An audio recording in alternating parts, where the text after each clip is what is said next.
fingerprints, facial recognition, biometrics, identification. Where is it all going to go? Can you escape? Hello and welcome to another English podcast with Paul. I'm your host, Paul, and as always, unscripted and unedited. Although I do have some notes here, as you may see. So, natural native English for your listening pleasure. Natural native English. Well, okay, British English to be precise. Hopefully you prefer a British accent. If not, then maybe you're just going to enjoy my silvery tongue. I digress. Right, okay, so identification. It seems to be going wild these days. You know, with the biometrics, not just with your phone, to become more convenient and secure. End-to-end encryption, fingerprints. It seems all too good to be true. But is there a dark side? Where is this all going? Are we going to be like China, where every citizen is monitored and then given a score of whether they're a good citizen or a bad citizen?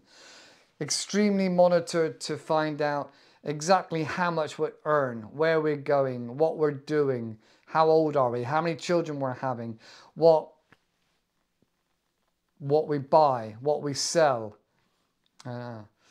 It seems an invasion of your privacy, going so far. It feels a little bit too much. How much does the government need to know? Does the government need to have our medical records? So, does data protection do enough? GDPR and other regulations, I think something like Regulation 2007. What are they all for? I mean, I agree, it's good to have some protection. It's good to have some identity connected to who you are, so people can help with transferring of information. But where does it all go? What's happening to it all? And how far is it going to go? How far? Will we have chips in our hands and we have to use that chip to gain access and entry to our own home? I know some people already have implanted NFC chips into their hand for access to their house. So, what else? Fingerprints, iris scanning, stuff that you see on the TV and in the movies. The stuff of science fiction. It all sounds too good to be true and exciting and fun. But I want to just say that sometimes I get a little bit worried. What's happening with my identity? What happens if somebody steals my identity? Holy moly! Recently, and that's the reason for this video, recently I had one of my Instagram accounts hacked and taken from me. Now, I reported this to Instagram and we're still yet to wait and find out what's going to happen. Maybe nothing. Maybe they can get it back from me. I don't know. So, as a knee-jerk reaction, I went ahead and I changed all my passwords, which you would think is simple in this day and age. But oh, no. Turns out I had something like 283 passwords saved on my phone. Oh my goodness. I haven't got the time to change 283 passwords and memorize them all. Oh my goodness. It's like we have to come up with a system. Either use one password for everything, or a system where we change the part of the password for the product or company we're using, or we use an app like Google has, what's it called? Authentication app. Adobe has an authentication app. Even my own bank, I get messages from my bank to say, is this you? Do you want to purchase this thing online? And I have to log in with my fingerprint or my passcode to log into my bank to say, yes, that's me buying this thing. And it's overwhelming sometimes. I can imagine, and I have empathy for people that struggle to deal with technology. It's going crazy. Imagine if you're an elderly person trying to work out how to put your wrinkled old thumb on the screen of a mobile phone so you can access your bank account details. Or just the idea of having to organize your life, such as government records if you wanted to check your pension credits, for example, or any tax allowances, that you'd have to go through this government gateway. I recently went through my government gateway and I had to get my passport, I had to get my phone connected to the passport and scan the passport. And then I had to put the NFC on my phone, near field communication, and then put that down on top of the passport so it could connect to the chip. And then I had to stand there and allow the screen, this app on the phone, the government app, to take photos of my face and in different colors. And then it recognized it was me, connected to my passport. And oh, what a palaver, what a palaver. Such a hoo-ha. And I just wonder, where is the line between safety and confusion and getting an account hacked? And oh my goodness, just so much going on. And that's not even to jump into the fact that our identities are kind of fake. Our identities are not real. Have you ever noticed how a letter that is sent to you in capital letters, as if it was on your gravestone? That's done on purpose. Official letters are sent with capital letters because although you are a physical human being, as a person, as a living being, when you're born, the government you tell on your child. You tell on your child to the government, and you help create a birth certificate. And the birth certificate comes from Old English language, legalese, the language of legal documents. And this birth, which is connected to when legalese and the legal structure was made in the times of ships, and all of our possessions and belongings were put on a ship. You signed over possession to the owner of the ship or the captain of the ship to look after. And that person was responsible for your stuff. And so there was a certificate made of ownership. And that's exactly what a birth certificate is. And it even has a reference number, a unique reference number on it. And this birth certificate is actually part of your fake identity. You're saying who your mother and your father is, when you were born, where you were born, and things like this. It's to give this written identity of your persona, of who you are, and this real physical identity of your body. And it kind of brings the two together. But they are separate things. They are separate. Your birth certificate, and with the number on the top or bottom, wherever it is actually proof that you're a commodity. You're a commodity. You're something that can be bought and sold through the birth certificate. And that's what actually happens. Governments borrow on the size of their GDP, on the size of their population, and your potential for working and earnings. So you are not your fictional identity. You're two separates, two separate things. And there's a lot of legalese connected to the ships, the admiralty, and that way of life. That's where a lot of it come from, like in the dock, birthing canal. But in the UK, even the car, your car, you sign a registration of ownership. You don't own your car. You're just the custodian of the car, the custodian of the car. So the police are able to impound it because it's not your property.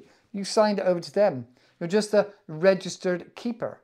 You don't own that car. And you'll be amazed to believe that you don't own your child either.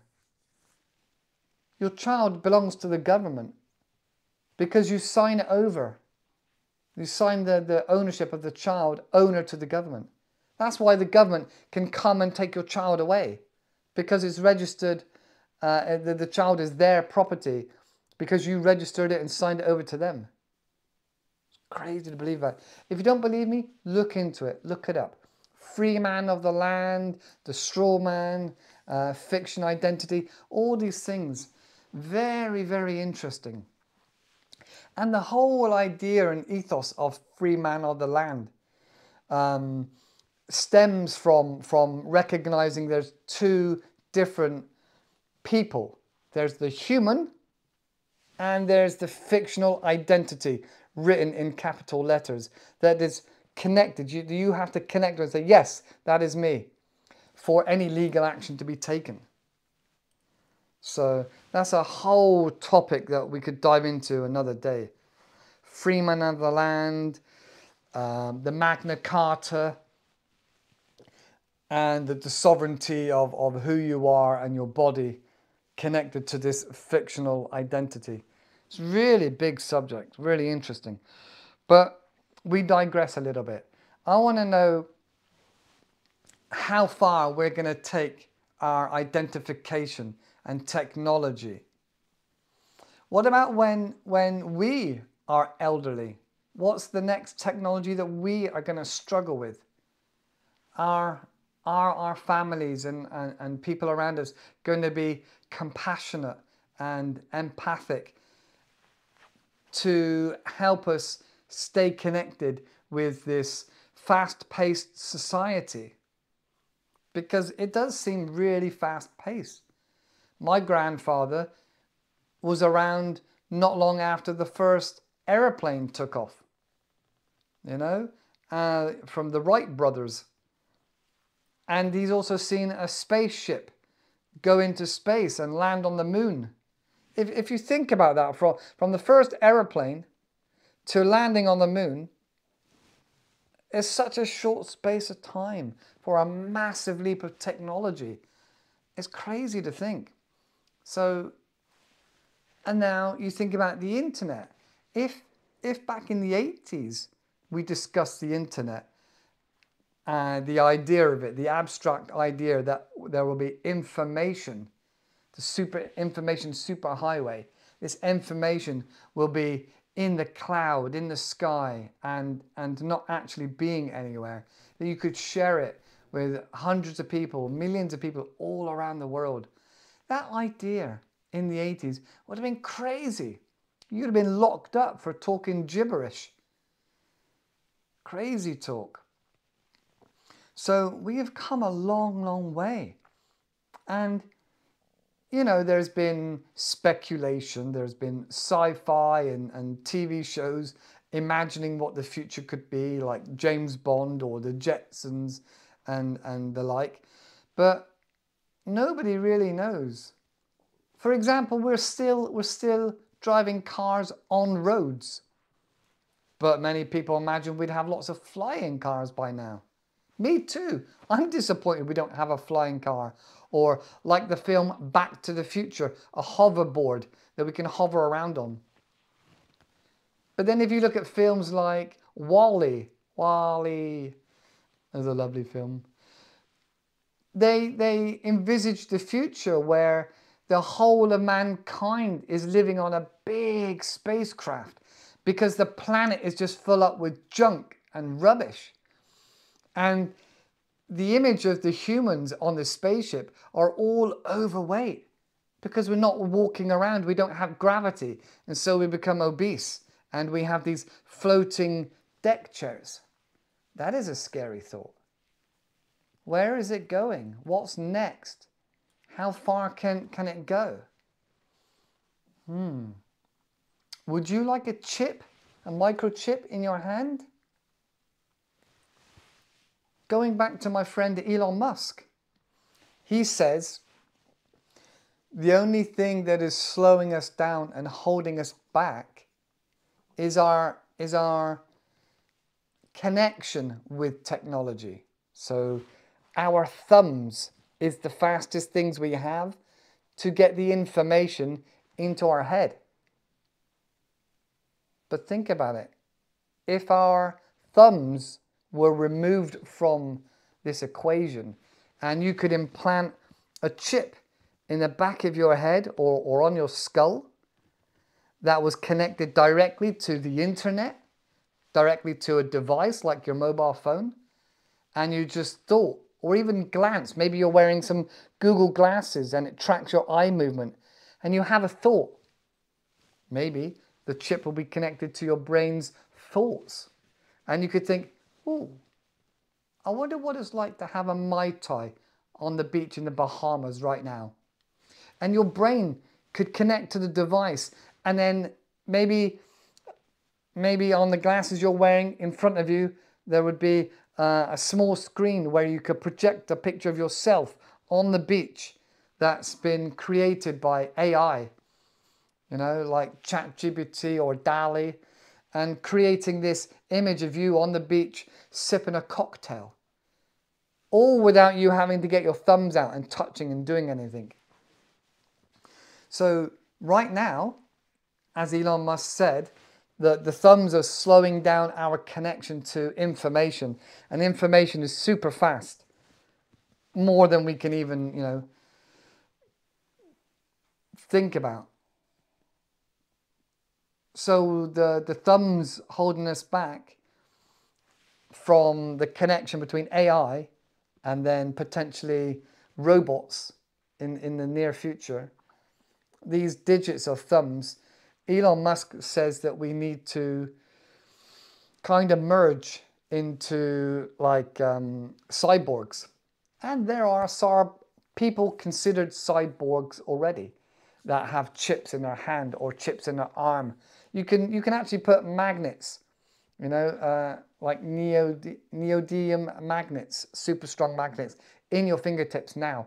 That people are already doing that, you know, to feel magnetic fields and to have magic things, and just for the fun of it. Surgical metal magnets. So some people are kind of already like cyborgs. There's one guy with an antenna looking thing out the back of his head coming down to the front, and it's kind of like a camera that detects wavelengths of color, because this man is colorblind.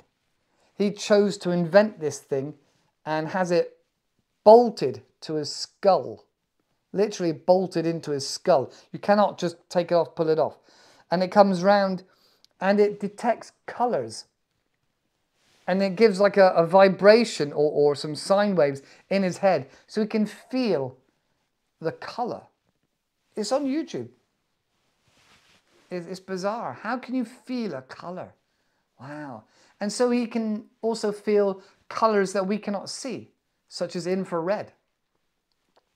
Amazing. I remember hearing Neil deGrasse Tyson once saying, if all of our senses we are aware of now are, let's say, on a scale, we know that our smell is, let's say, nowhere near as strong as a dog's sense of smell. Nowhere near. Maybe 500 times better than ours. So if you said that our nose is on a scale of 1 to 10, and we said our nose is a scale of, say, a 5 for effectiveness and good, and how good it is at smelling, a dog's would be at a 10. He said that's pretty incredible. But he said there's other things we are aware of that we cannot detect. So we know, for example, dogs can smell all sorts of things like pheromones that our bodies give off. There's been stories of dogs telling the owner that they have maybe cancer in their body, or that the owner has a low blood sugar. That's on YouTube right now. You can get a dog that can tell you you've got low blood sugar level. I can't get my words out. Low blood sugar levels. Okay, so people that suffer with their glucose and their fructose and their sugar levels, I'll think of the right word in a moment. People that struggle with their sugar levels, and I don't mean diabetics, can have a dog that will nudge them and tell them they need to eat some food, or they need to bring up their insulin levels. That was the word I was looking for, insulin. Because if your insulin levels drop too low, it can be very, very dangerous for you.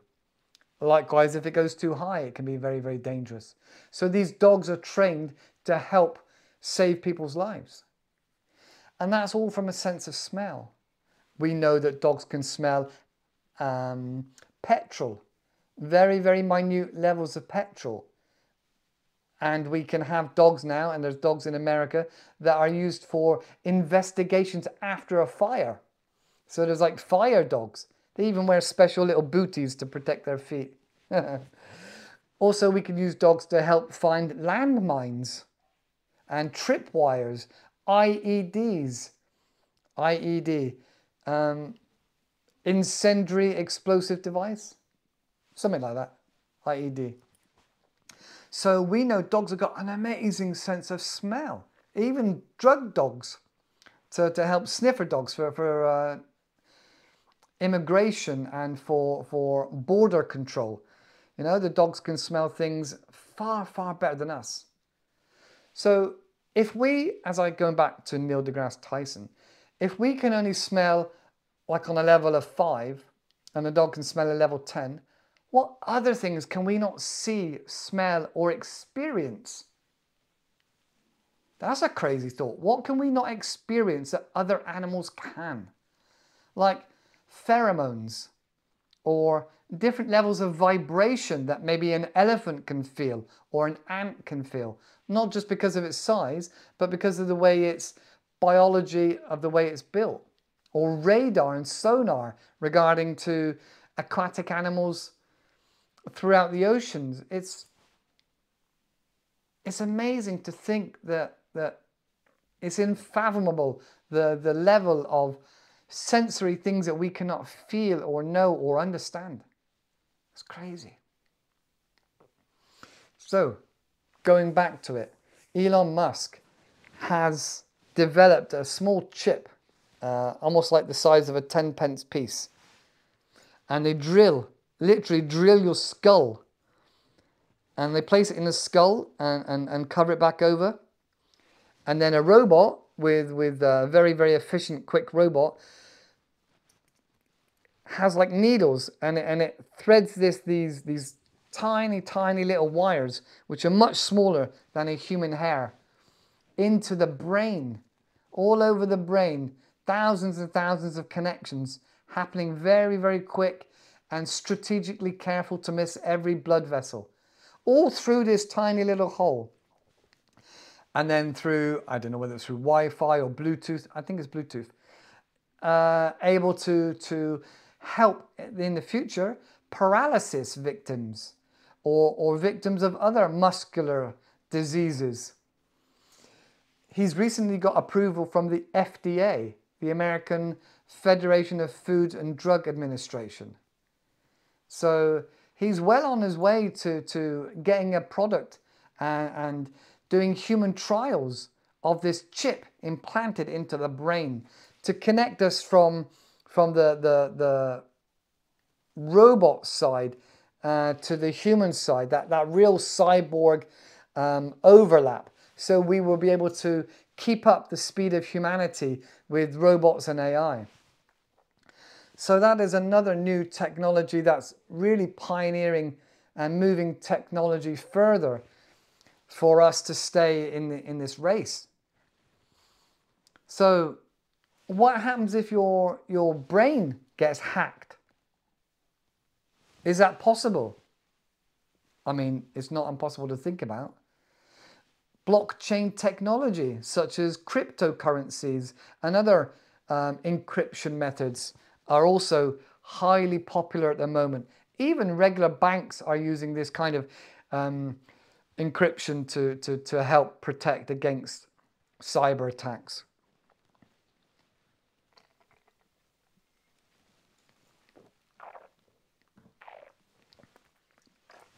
The world is moving super fast. So much is happening, so much technology, some amazingly clever people.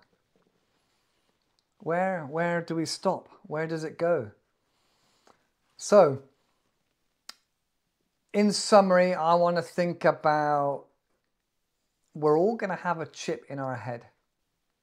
And maybe somebody like Elon Musk or Mark Zuckerberg is going to be the founding company that we trust to be able to safely move data and information around and being able to be up to speed with many other people and many other cyborgs maybe. So it's a crazy world. We're looking at crazy futures. Where is it going to go? All right, so that's it for today. Let me know your thoughts in the comments. Let me know down there. Would you have a chip installed in your body, in your brain? Would you wear a piece of technology that allows you access in and out of your property or your house? Where do you feel about identity in the government? Are they too familiar? Do they care too much? Tell me your thoughts. Put them in the comments. Are you going to have a chip? Let me know. Okay, thank you very much. And as always, have fun learning. See you in the next video. Bye-bye.